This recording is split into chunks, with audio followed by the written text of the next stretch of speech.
Welcome back to The Clueless Father, and in this segment what we're going to talk about is particular items of prenatal health. Now that sounds like a complicated word, but it's really not. It just has to do with the health of the baby before he or she is born, or before they are born, as the case may be. Now, your pediatrician and your gynecologist are going to go over many of these points with you, so just discuss it with them. Ask them right up front, is there anything that you and mom should be aware of to take care of the baby during the period of the pregnancy?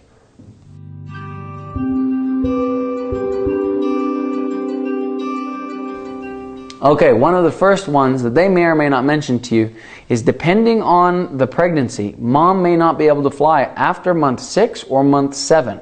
Check with your gynecologist, but if you're planning on flying somewhere, you may not be able to if mom's 6 or 7 months pregnant. Now I know sometimes women try to hide their pregnancy, but that's not really the point. It's not good for the baby. So don't do it, just plan ahead of time and that'll be fine.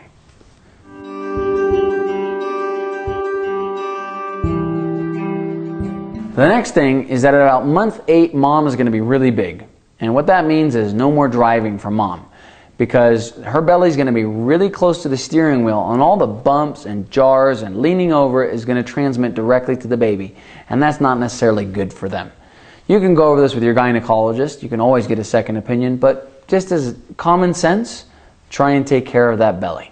And in regards to taking care of the belly, that means other things as well. Don't bump it against things. Don't let it slam into drawers.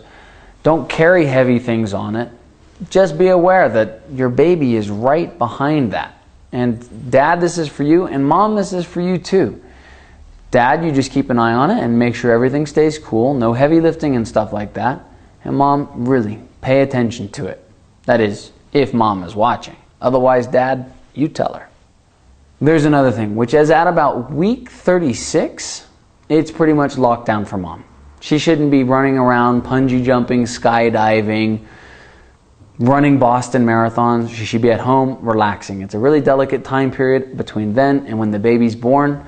And if at all possible, it's just best if she chills out at home and maybe goes for a walk once a day with you to the yogurt place or the ice cream place or whatever. But let's keep it calm during that last month before the birth.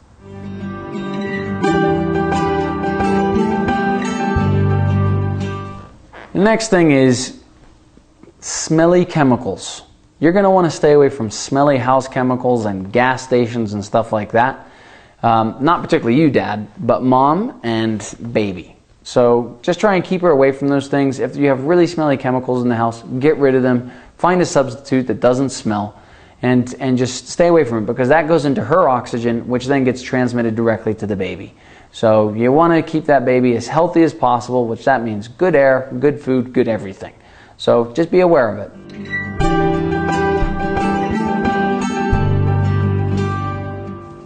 Okay, this next point is sort of a moot point, or one that you can talk to your gynecologist about, but there was an interesting thing that happened for my wife and I, which was on about our 3rd or 4th ultrasound. A car backfired outside the doctor's office.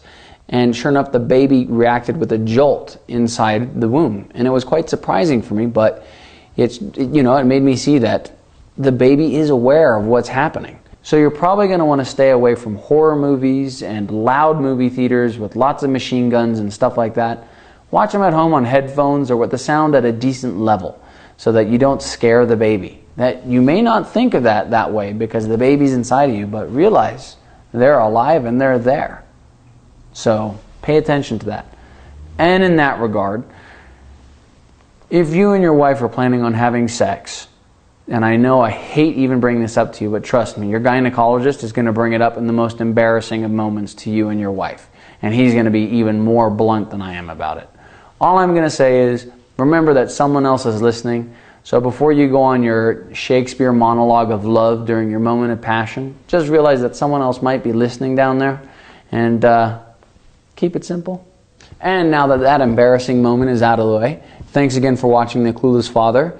I hope it's given you some items to pay attention to. Discuss them with your gynecologist or your pediatrician or both. But these are really just common sense things. So I hope they're helpful, and I hope you stick around for more on The Clueless Father.